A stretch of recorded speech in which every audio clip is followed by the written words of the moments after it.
get a detailed look at what the weather is bringing our way. Chief Meteorologist Matt Farrell standing by with the answers. Matt? Thanks, Lindsay. Yeah, so I showed you this graphic at 5 and at 6, and I told you at 6 o'clock we were going to take a deeper dive into it here in the 10 o'clock hour. Well, for the last 24 hours, we've been getting some decent rain. Not great, but it's a start, right? About 2/3 of an inch in McGregor the last 24 hours, about 1/3 there in Temple and Mejia, and just a little bit better than 1/4 there in Waco and in Rogers over the last 24 hours. Now, of that, remember, not everything came in with the front this morning. We did have some showers across the area yesterday. For Waco specifically, about 14 100ths came through. Remember, that front came through this morning very quickly. Only spent a couple of hours over central Texas, moving west to east at about 20 to 25 miles per hour as it did so. Now, that leaves us at a plus 2.68 for the year. Now, this number is misleading. We are in a drought right now, and the reason is we got most of that between March and July. Since July 31st, from about July 31st to October 31st, we got very little. So we were in such a surplus that it didn't hurt us in terms of the annual number, but we are in a drought. So what about November? Remember, October, we barely got anything. Where are we for November? Well, let's take a look. In a typical November, we'd expect to get about 2 3/4 inches of rain, about 2.71.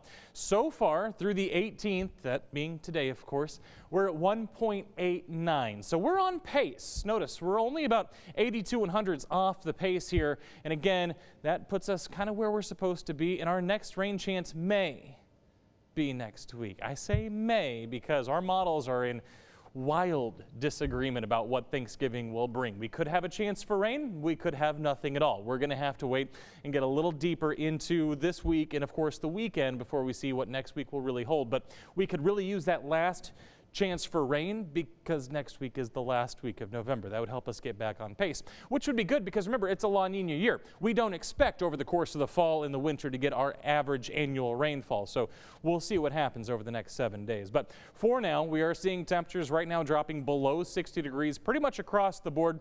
It's going to be a pretty chilly start. We're going to see temperatures once again get back down into the upper 40s, lower 50s because winds are very light, skies are clear, and we have dry air in place behind today's front. Because of that, again, a lot of 40s on the board by the time you wake up tomorrow morning. Another day much like today tomorrow with temperatures back into those mid and upper 70s. But this, my friends, is where the bottom falls out just a little bit. Tomorrow night, after we're able to see these temperatures tomorrow afternoon, we're going to see our next front come through. Let's take a look here. It starts to move through Tuesday evening, clears the area as we head through the overnight hours Tuesday night into Wednesday morning. That will bring in a reinforcing blast of cold air. It's also going to bring in some breezy conditions, 15 to 20. That'll stick with us into the day on Wednesday before calming down a little bit on Thursday. With that, we will see temperatures behind that front back into the 60s for your daytime highs on Wednesday.